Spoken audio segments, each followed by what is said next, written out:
Este evento de la resurrección no es poca cosa, es crucial para nuestra fe.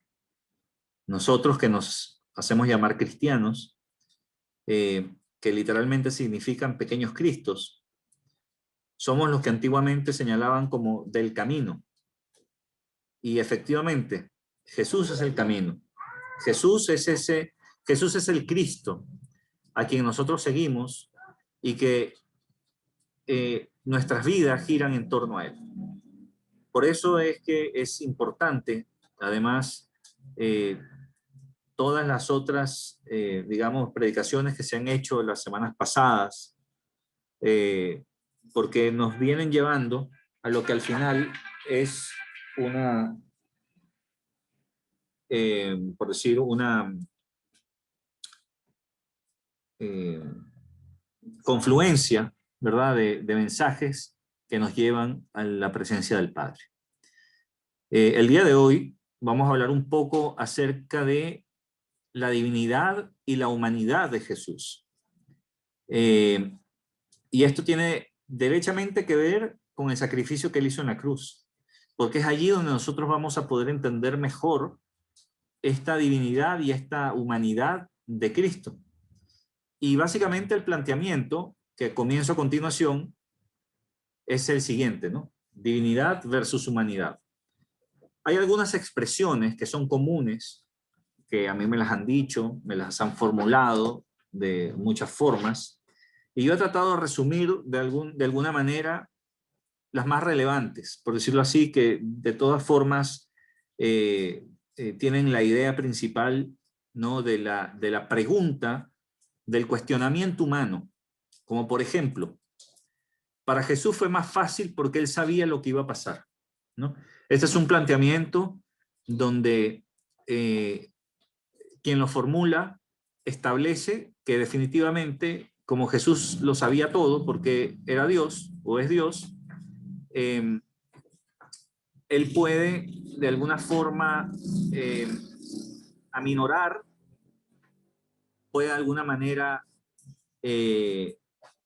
digamos, adelantarse, ¿verdad? Prever, prepararse anticipadamente para lo que está por suceder, porque él, en su omnisciencia, él sabía lo que iba a pasar.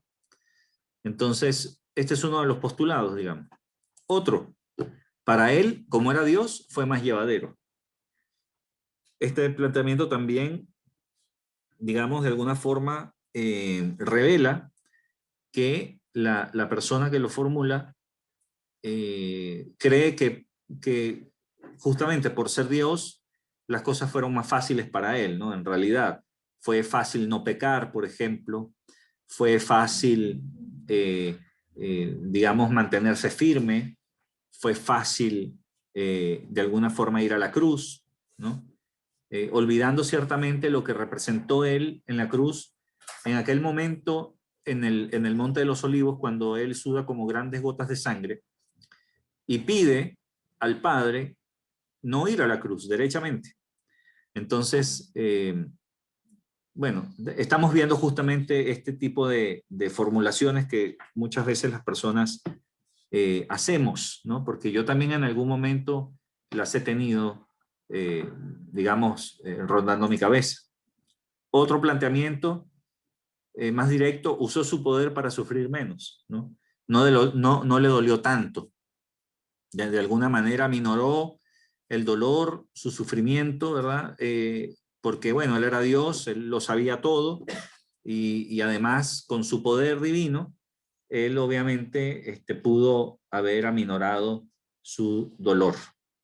Y puede ser muy lógico y muy humano pensar en esto, porque nosotros, en su condición, lo hubiéramos hecho. Seguramente hubiéramos echado mano del poder, ¿verdad? Para no sufrir. Es más, tal vez hubiéramos tomado venganza, ¿verdad? Ventajosamente, y no nos hubieran tocado ni un pelo, pero Jesús fue todo lo contrario. Entonces, en términos generales, pensamos que aminoró el sufrimiento por ser Dios, pero ¿qué dice la Escritura al respecto? ¿Es así realmente? ¿O lo plantea de otra manera? Entonces, fíjate lo que dice Isaías 53 a partir del versículo 3. Dice, despreciado y desechado entre los hombres, varón de dolores, experimentado en quebranto, y como que escondimos de él el rostro, fue menospreciado y no lo estimamos. Ciertamente llevó él nuestras enfermedades y sufrió nuestros dolores, y nosotros le tuvimos por azotado, por herido de Dios y abatido. Claramente la Escritura nos empieza a señalar todo lo contrario a estos planteamientos, donde dice que él es varón de dolores, experimentado en quebranto. Quiere decir que Jesús, siendo Dios mismo, hecho hombre, digamos, la figura, la persona del Hijo en la Trinidad, que baja a la tierra, se encarna, que es muy diferente a reencarnar. Esta es una encarnación. Se encarna, ¿no? Toma cuerpo humano. Básicamente dice que es un varón de dolores. Lo experimentó en el cuerpo como tal, ¿no? En la carne y huesos de la que su cuerpo estuvo hecho o está hecho. Entonces dice varón de dolores, además experimentado en quebranto. Esta palabra experimentado habla de la cantidad de quebranto no solamente emocional, sino además físico, quebranto, de hecho la palabra hebrea que está ahí para quebranto significa específicamente enfermedades de todo tipo. O sea, él experimentó cada cosa, experimentó todo lo que nosotros hemos experimentado y mucho más, mucho más. Y él es un hombre que es experimentado en el quebranto. O sea, si nosotros creemos que hemos sufrido en realidad, bueno, Jesús lo experimentó, digamos, a un nivel superlativo, ¿no? Experimentado en quebranto. Dice en el versículo 4 que sufrió nuestros dolores. Sufrió nuestros dolores. Lo que a ti te aflige, lo que a ti te hace entristecer, lo que te duele, todas esas cosas y aún más y mayores y a un nivel escalado, digamos, lo sufrió Jesucristo. Isaías cuando escribe, digamos, o dice esta profecía, se estaba adelantando aproximadamente unos 700 años antes de que sucediera. Esta es una profecía absolutamente mesiánica y habla abiertamente del sufrimiento del Mesías. Entonces habla de que es un varón, habla de un hombre, no habla de un ser divino, sino que esto está dado en el contexto humano totalmente, experimentado en el quebranto y sufrió nuestros dolores. Entonces por ahora nosotros vamos viendo que Jesús no se, ¿cómo se llama? No se valió de ser Dios, digamos, para aminorar su sufrimiento un poco. Dice en el versículo 5, mas él herido fue por nuestras rebeliones, molido por nuestros pecados. Fíjese las expresiones que se usan, ¿no? Herido por nuestras rebeliones, molido por nuestros pecados. Utiliza la palabra molido. Un poco antes, en el capítulo 52, hacia el final del capítulo 52 de Isaías, habla que él fue desfigurado. Él fue desfigurado. Recuerden que la Biblia habla que cuando Jesús estaba todavía en manos de los romanos se burlaban, ¿no? Le pusieron la corona de espinas, justamente burlándose de su realeza. Lo vistieron con una túnica púrpura, ¿no? Imitando a la túnica de los reyes justamente, y se arrodillaban delante de él en son de burla. Y no solamente eso, sino que además le metían puñetazos en la cara. Entonces él estaba realmente, realmente desfigurado, no en cuanto a que tenía una cicatriz que le atravesaba la cara de lado a lado, pero sí estaba hinchado, ¿verdad? Estaba totalmente abatido, aunque no se le rompió ningún hueso tampoco, porque la Biblia también dice eso, que ningún hueso fue quebrado, pero definitivamente le habían roto la boca, ¿verdad? El labio, digamos, los labios, seguramente ensangrentado por la nariz, los ojos hinchados, ¿no? Aparte de la sangre que le corría por la cara debido a las espinas, ¿no? De la corona que estaban sobre su cabeza.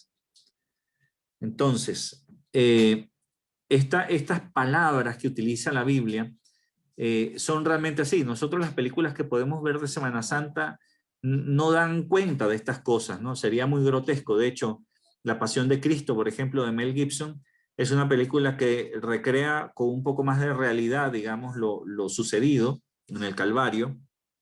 Y bueno, es una película que ha sido muy criticada, obviamente, por el contenido gráfico que tiene, haciéndolo súper, digamos, crudo, por decirlo de alguna manera.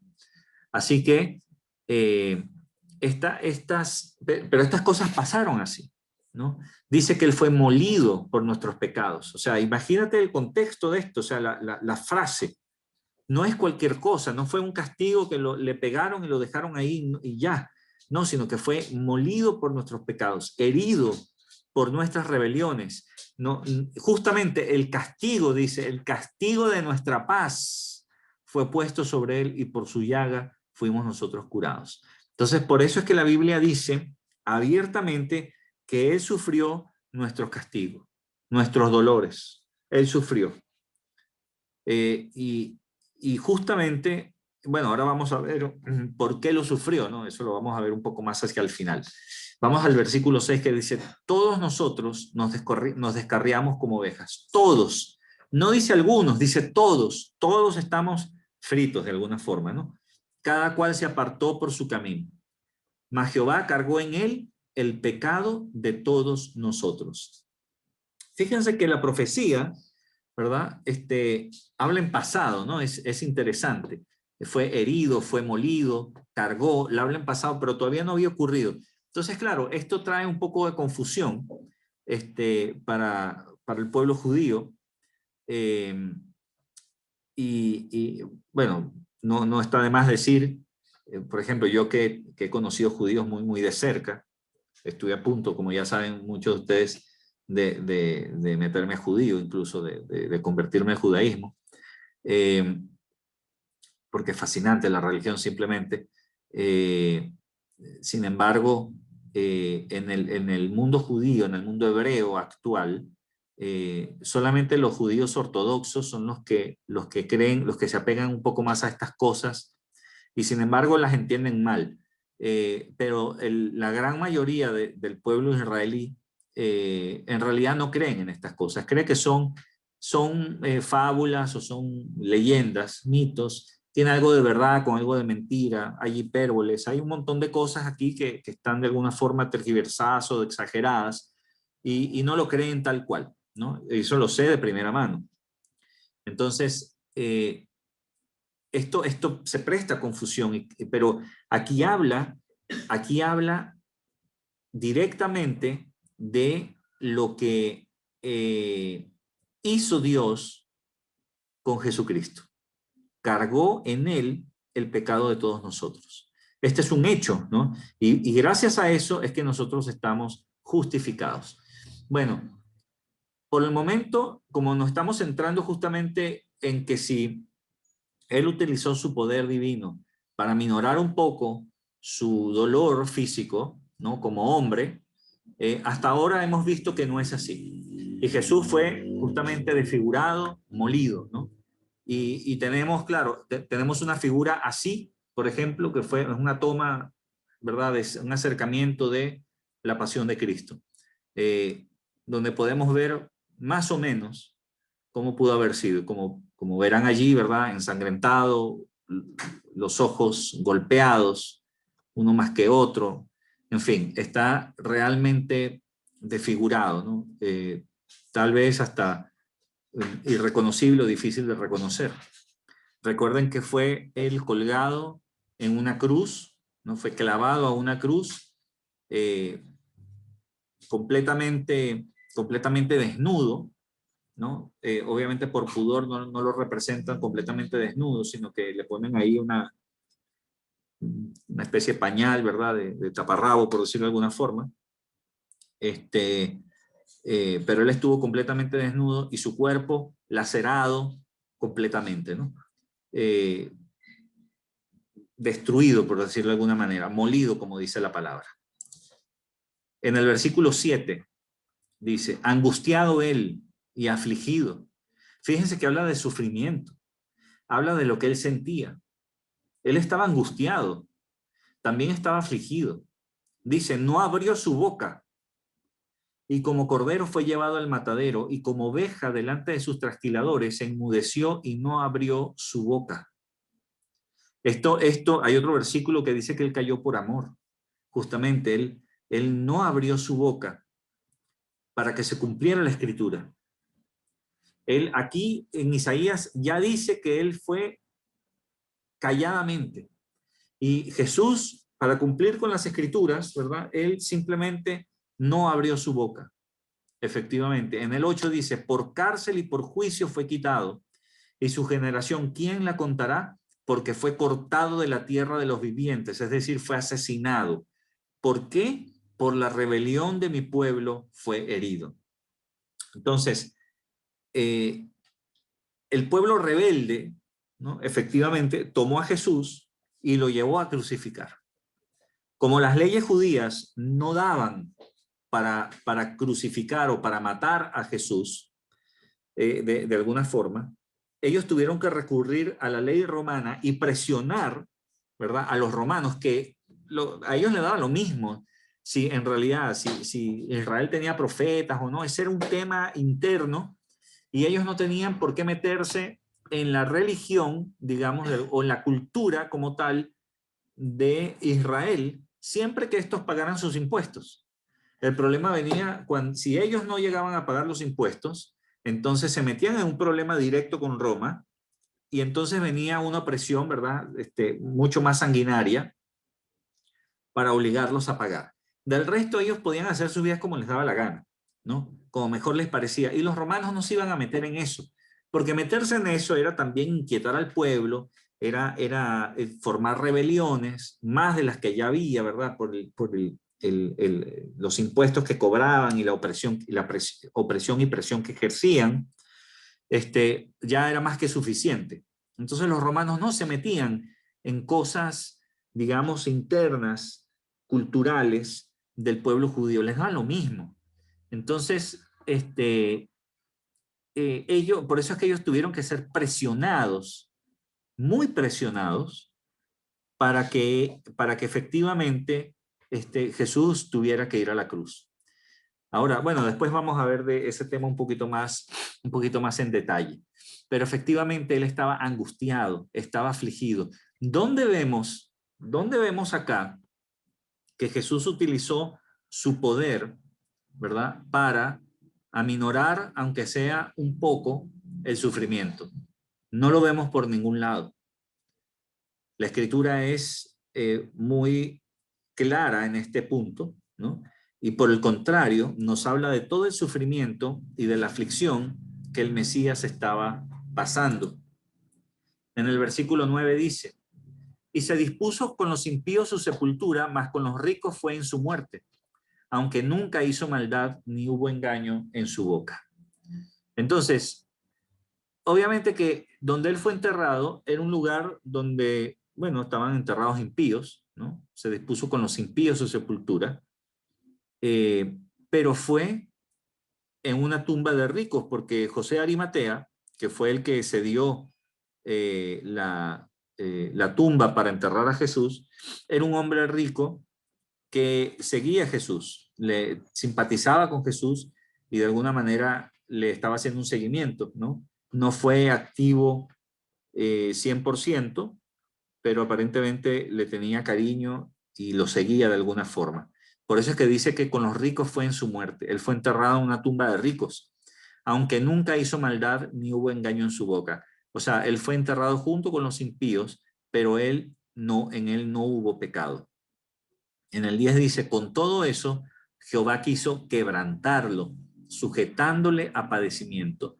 Fíjate lo que Dios quiso hacer, quebrantarlo. y hacerlo sufrir. No porque Dios sea un Dios sádico que quiere ver sufrir a su propio hijo, ¿verdad? O en todo caso, masoquista, ¿verdad? Desde el punto de vista que Jesús es Dios mismo, y sufrir el mismo hasta lo último, ¿verdad? Hasta el sufrimiento más grande que se puede experimentar en el mundo. No lo hizo para ver qué se sentía, porque él como Dios, él sabe todas esas cosas. Pero él de todas maneras quiso quebrantarlo sujetándole a padecimiento. Ahora, ¿por qué? ¿Por qué esto? Bueno, lo vamos a ver un poco más adelante, pero vayan manteniendo esas preguntas, ¿verdad?, en mente, porque más adelante se van a ir esclareciendo con la misma palabra. Dice, cuando haya puesto su vida en expiación por el pecado, verá linaje, vivirá por largos días y la voluntad de Jehová será en su mano prosperada. O sea, que habla justamente que él va a hacer que la voluntad de Dios se cumpla, efectivamente. Fíjense, vamos a pasar ahora a Filipenses, ¿no? Ahora estamos hablando del Nuevo Testamento. Y fíjense lo que dice acá Filipenses en el capítulo 2, versículo 6. Dice, el cual, siendo en forma de Dios, no estimó el ser igual a Dios como cosa a que aferrarse, sino que se despojó a sí mismo, tomando forma de siervo, hecho semejante a los hombres, y estando en la condición de hombre, se humilló a sí mismo, haciéndose obediente hasta la muerte y muerte de cruz.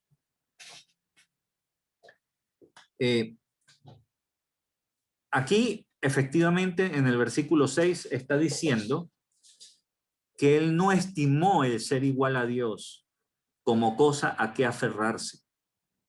Él no echó mano, básicamente, de su poder, de su divinidad, ¿verdad? Para minorar un poco, sino que por el contrario, dice en el 7, se despojó a sí mismo. Se despojó a sí mismo. Esto es como autorrechazarse de alguna manera. De hecho, en el griego original, esa palabra significa denigrar o neutralizar. Fíjate la palabra que usa. Denigrar o neutralizar. Ekenosen en el griego. Denigrar o neutralizar. Quiere decir que él se denigró a sí mismo. Se neutralizó, no usó su poder divino. Eso debe quedar súper claro para nosotros, queridos. No usó su poder divino, sino que se neutralizó. Cuando habla que se despojó, se denigró a sí mismo, es porque él, claro, siendo Dios y vino a tomar forma humana, bueno, eso es un acto humillante, francamente. O sea, eso es como que tú digas, bueno, yo me quiero convertir, no sé, en cucaracha, ¿ya? Salvando las diferencias que hay aún mayores entre Dios y nosotros. Debe ser humillante para un ser humano, para nosotros, ¿no? Para mí lo sería, convertirme en cucaracha. ¿Por qué? Porque ese ser humano está muy, pero muy por encima de un insecto. Entonces, o de una cucaracha, ¿no? Sin embargo, él lo hizo. Aún siendo mayor la diferencia que hay entre Dios y nosotros, él aún con todo se denigró y se neutralizó, tomando, dice, forma de siervo. Bueno, ahí está la palabra doulos, no la puse aquí en la presentación, ¿verdad? Pero doulos significa, no significa siervo, sino significa esclavo, tomando forma de esclavo. ¿El esclavo qué hace? Servir, solamente servir. Dice, hecho semejante a los hombres, ¿no? O en el griego dice, hecho hombre, o hecho como hombre, porque siendo Dios, ¿verdad? Tomó forma de hombre. Y estando en la condición de hombre, es decir, hecho hombre, totalmente, como tú y como yo, se humilló a sí mismo. O sea, no le bastó ya con humillarse, dejando su divinidad y siendo uno como nosotros, que eso era ya una humillación, sino que además, siendo hombre, se humilló a sí mismo aún más. O sea, él se humilló hasta lo más que se puede humillar cualquier persona. No hay más allá de eso, no hay mayor humillación. Dice, haciéndose obediente hasta la muerte. ¿Obediente a quién? A Dios Padre. Hasta la muerte y muerte de cruz. Él obedeció el plan trazado por Dios. Hasta la muerte en la cruz, donde está, digamos, la máxima humillación. ¿Por qué máxima humillación? No era lo mismo morir lapidado que morir crucificado. ¿Por qué no? Porque la lapidación, ¿verdad? Te acorralaban, te llevaban a un sitio fuera de la ciudad y la gente te lanzaba piedras hasta tu muerte. Y después se iban, ¿no? Y enterraban el cuerpo. Pero la crucifixión era una muerte mucho más humillante en todos los sentidos. Primero, los romanos crucificaban a las personas desnudas. Segundo, las levantaban, las ponían en alto para que todo el mundo las viera y eso fuera como un castigo ejemplificador. Entonces era humillante porque tú eras ejemplo de lo que no se tenía que hacer y eras ejemplo del castigo de los que te imitaban. Entonces, no solamente eso, porque la cruz de por sí ya era alta, o un poco alta, digamos, sino que además a Jesús se le crucificó en el Gólgota, que era una colina, y sigue siendo una colina hacia las afueras de la Jerusalén antigua, hoy en día está dentro de la ciudad, y fue ahí crucificado justamente para que todo el mundo lo viera, ¿no? Para que toda Jerusalén pudiera verlo. Entonces fue realmente humillante, fue vejado, digamos, ¿no? En todos los sentidos, y muerte de cruz. Entonces, ¿qué pasa? Jesús, en definitiva, no se valió de su poder para minorar ni siquiera una fracción de su dolor. No utilizó su poder, ¿no? Y con esto demostramos que Jesús efectivamente la sufrió como hombre, no como Dios, sino como hombre. Vamos a seguir. Entonces, viene una pregunta. ¿Por qué vino voluntariamente a sufrir por nosotros? ¿Qué lo motivó venir a sufrir? ¿Qué lo motivó? Porque venir a padecer semejante cosa, bueno, tuvo que haber algo que lo impulsara, porque de gratis no iba a ser, ¿no? Eso es definitivo. ¿Qué fue lo que lo motivó? Dice en Juan 3:16, porque de tal manera amó Dios al mundo que ha dado a su Hijo unigénito para que todo aquel que en él cree no se pierda, mas tenga vida eterna. O sea que lo que lo motivó es el amor.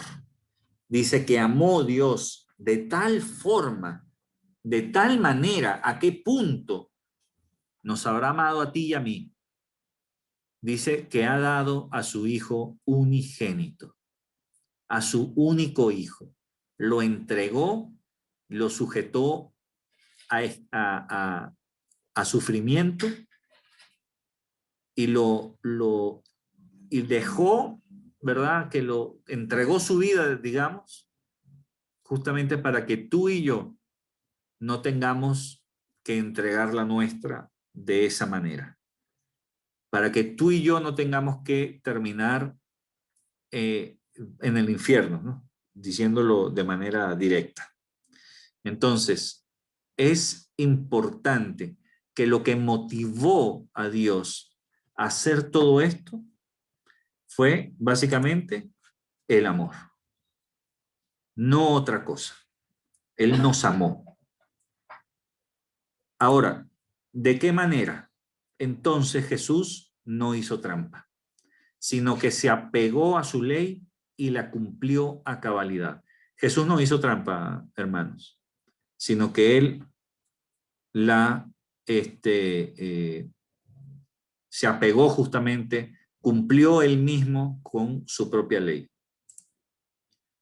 Dice en Hebreos 9, del 13 al 14, porque si la sangre de los toros y de los machos cabríos y las cenizas de la becerra rociadas a los inmundos santifican para la purificación de la carne, cuánto más la sangre de Cristo, el cual mediante el Espíritu Eterno se ofreció a sí mismo sin mancha a Dios, limpiará vuestras conciencias de obras muertas para que sirváis al Dios vivo.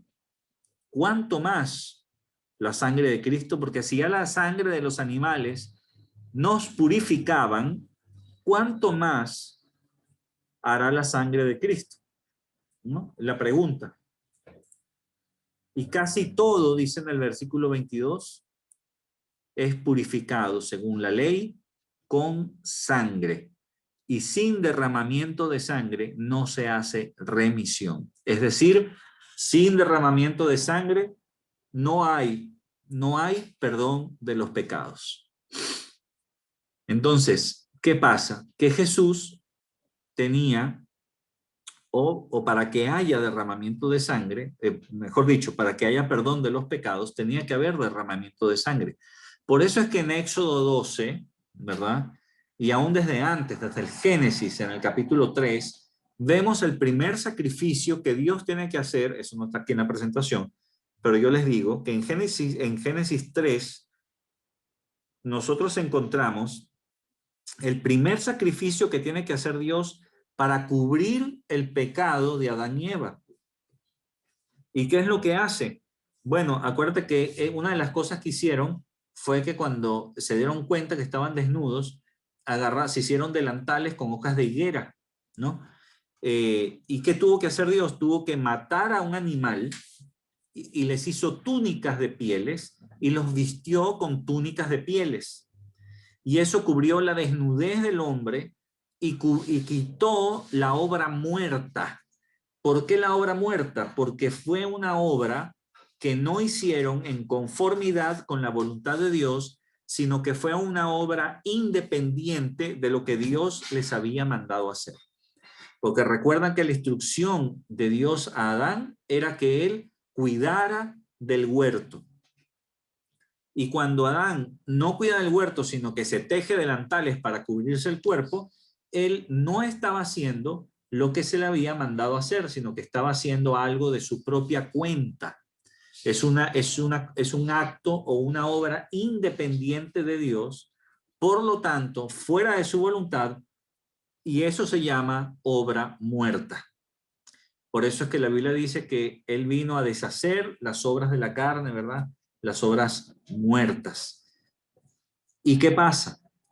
Que a partir de ahí, después pasaron muchos siglos, y con Moisés se instauró la Pascua, que es justamente lo que nosotros hemos vivido en estos días, ¿verdad? Del jueves para el viernes, que era lo que en hebreo se conoce como el Pesaj, y en el Pesaj es justamente la Pascua judía que se hace en el día 14 del primer mes del año hebreo. El Rosh Hashanah fue hace como 2 semanas aproximadamente.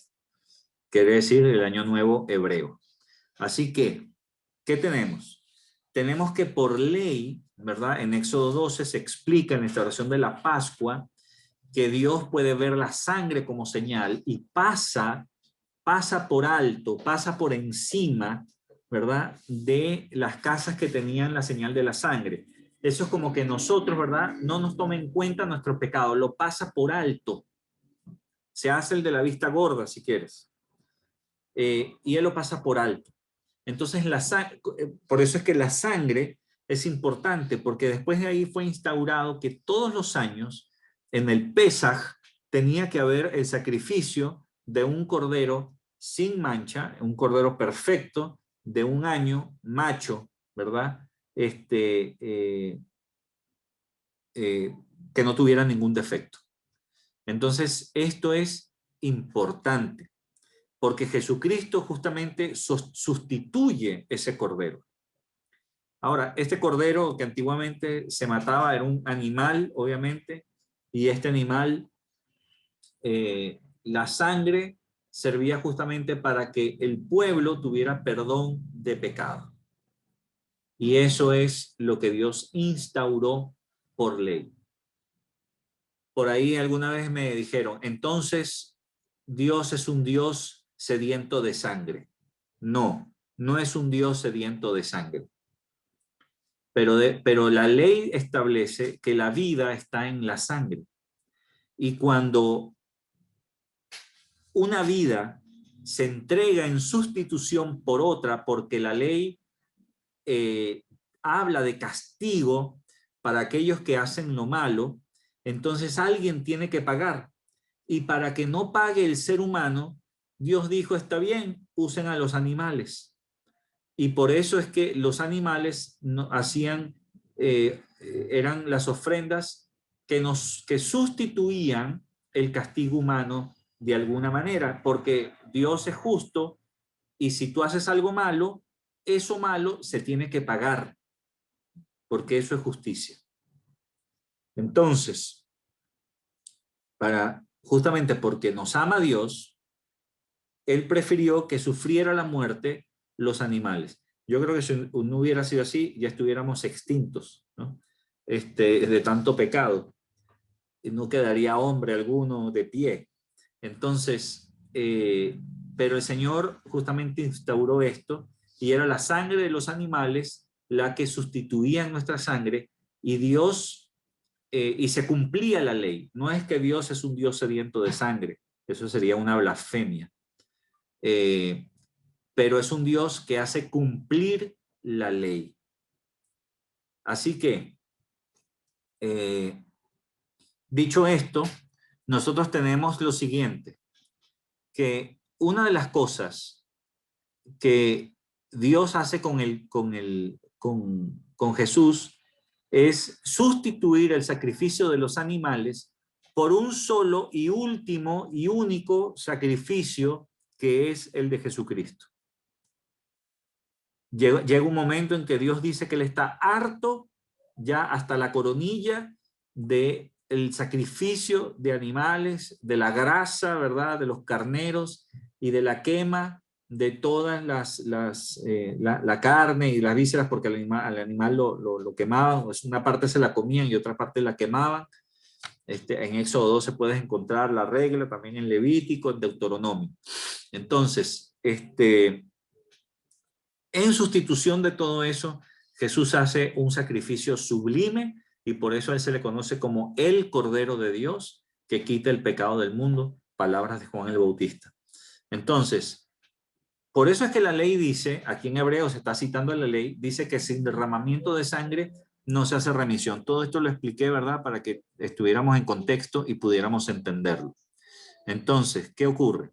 Que como primera cosa, por ley, la sangre es necesaria para perdón de los pecados. ¿Ya? Para que lo tengamos en mente. ¿Qué más?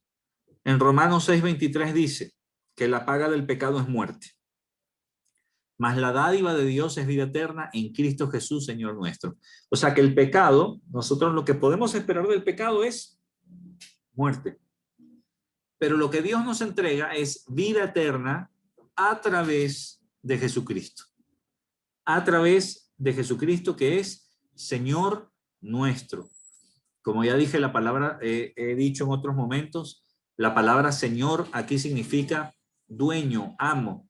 Viene del griego kurios, que significa amo, dueño y señor de todo. Ya todo está sujeto a Él. Entonces, si la paga del pecado es muerte, bueno, vamos a los dos puntos, ¿no? Que la paga del pecado es muerte. Entonces, nosotros tenemos que la sangre es necesaria para el perdón de los pecados. La paga del pecado es muerte. Justamente, en lugar de que muera una persona, moría un animal, ¿no? Lo degollaban, y entonces la sangre que derramaba de alguna manera simbolizaba el derramamiento de esa vida, la entrega de la vida de ese animal para perdón de los pecados del resto del pueblo. Era un sacrificio sustitutorio, ¿no? Como el que hizo Jesús por nosotros. Entonces tenemos estas dos cosas hasta ahora, ¿no? La sangre es necesaria para el perdón de los pecados y la paga del pecado es muerte. ¿Qué más tenemos? Dice en Hebreos 4:15, porque no tenemos un sumo sacerdote que no pueda compadecerse de nuestras debilidades, sino uno que fue tentado en todo según nuestra semejanza, pero sin pecado. Entonces acá hay dos cosas que quiero destacar. Una es que Jesús fue tentado en todo. Cuando habla de tentación, también habla de sufrimiento, ¿no? Porque ¿cuántas veces Jesús habrá sido tentado? Bueno, si él, vamos a ver en sus 33 años de vida aquí en la tierra, fue tentado en todo y nosotros sufrimos tentaciones a cada rato. Bueno, te imaginarás la densidad de tentaciones que debe haber pasado por Jesús, ¿no? Porque una vida corta en realidad, aunque una persona de 30, 33 años es una persona muy joven, eh, eh, para haber sido tentado en todo, él tiene que haber pasado por muchas circunstancias, muchas, de toda índole, para poder haber sido tentado. Sin embargo, no cayó en ninguna, en ninguna. Y todo esto lo hizo en un cuerpo como el nuestro, como hombre. Y eso es lo que hace que él haya cumplido la ley. Él fue el único que pudo cumplir con la ley a cabalidad. Ahora, lo interesante es que es sin pecado. Por lo tanto, si por la ley la sangre es necesaria para perdón de los pecados y la paga del pecado es muerte, y si Jesús no tiene pecado, por lo tanto, él es inmortal, ¿no? Porque dice que la paga del pecado es muerte, pero donde no hay pecado no hay muerte. Si en Jesús no hay pecado, por lo tanto, él es inmortal. No sé si me siguen. Si a él lo hubieran apedreado, no hubiera muerto. Tal vez lo hubieran desmayado, alguna cosa, no lo sé. Pero muerto no. Le hubieran metido un espadazo en la boca del estómago, tampoco hubiera muerto. Pero Jesús no fue tocado, sino hasta el final, donde fue crucificado. Ahora, ¿por qué murió entonces? Es la pregunta de rigor. Entonces, ¿por qué murió Jesús si no podía morir? ¿No? Es una pregunta muy lógica. Si Jesús, Oscar, si tú me estás diciendo que Jesús es inmortal, oye, entonces estás mal porque en la Biblia sale que él murió y de hecho resucitó. Y la respuesta es sí, sí, ya vamos para allá. Mira, fíjate que dice en Gálatas 3:13, ¿no? Dice que Cristo nos redimió de la maldición de la ley, hecho por nosotros maldición, porque está escrito, maldito todo el que es colgado de un madero. Ya, entonces, ¿qué pasó acá? Dice este versículo que Jesús se hizo maldición por nosotros, se hizo maldito, porque la ley establece que todo el que es crucificado, la versión que yo tengo dice colgado de un madero, ¿no? El que es clavado en un madero, en una cruz, o en un tronco, si quieres, en un palo, es un maldito delante de Dios. Maldito. No es poca cosa. O sea, dimensiónalo un poco. Es Dios el que lo maldice. Y esto es importante que nosotros vayamos procesando. Entonces, tenemos lo siguiente. Por la ley, ¿verdad? La sangre es necesaria para perdón de los pecados. Tenemos que la paga del pecado es muerte. Jesús no tiene pecado, por lo tanto es inmortal, pero para poder morir Jesús tuvo que hacerse maldito. O sea que cuando Jesús fue clavado en la cruz, Dios lo maldice y todos los pecados, y además cargó el pecado, una vez maldito, ya está maldito, no está bendito. Todos los pecados los cargó Dios en él y él actuó como una especie, siempre me gusta decirlo de esta manera, como si fuera un drenaje, ¿ya? Como si fuera el drenaje de la ducha, ¿sabes? Que el agua da vueltas y se va pasando por allí. Bueno, algo así. Él funcionó como un embudo, como un drenaje, donde todo el pecado, ¿verdad? Habido y por haber todavía, fueron adjudicados a Jesús, así, gratuitamente, digamos. Porque Dios lo maldijo, porque por ley él era un maldito, ¿sí? Y era clavado en una cruz. Por eso es que la cruz era el medio por el cual él podía morir. El único medio, no había otro. Por eso es que fue una cruz y no fue una lapidación, por eso no fue un espadazo, por eso no fue que lo lincharon ni nada por el estilo, sino que tuvo que ser en una cruz. Y Dios lo preparó justamente en el Pesaj, ¿no? Porque coincidió con el Pesaj, la muerte de Jesucristo. Entonces, él tuvo que hacerse maldito, y eso quiero que lo tengamos súper claro, porque como decía el versículo, él se hizo maldito por nosotros, para que nosotros no tuviéramos que ser malditos delante del Señor. Finalmente, ¿no? Dice, bueno, al final todo por amor, sí. Recuerdan a Juan 3:16, ¿no? Juan 10:10b, la parte B, dice, yo he venido para que tengan vida y para que la tengan en abundancia. Eso es lo que Jesús vino a darnos, vida. Él vino a reconciliarnos con el Padre. Él vino a darnos vida eterna. Él vino a darnos vida aquí en esta tierra, vida abundante. Vino a darnos paz. Vino a perdonarnos los pecados. Vino a darnos libertad. Vino a pasar, a sacarnos de las tinieblas y pasarnos a su luz admirable. Nos tomó de la muerte y nos pasó a la vida. Todas estas cosas son gracias al sacrificio que hizo Él en la cruz del Calvario. Por eso es que nosotros hoy celebramos su resurrección. Por eso es que hoy, más que nunca, ¿verdad? Tenemos que tomar en cuenta qué es lo que significa eso para nosotros. La resurrección de Jesucristo para nosotros significa que nosotros también vamos a resucitar y que vamos a encontrarnos con Él cara a cara, en cuerpos de carne y hueso, pero cuerpos glorificados y resucitados como el que Él tuvo después de resucitar. Ese cuerpo que era igual que el nuestro, pero tenía características que nosotros no podemos hacer. Ese cuerpo es el que nos espera. Ese cuerpo, esa relación con Dios, además, es la que nos espera, aun cuando ya la tenemos.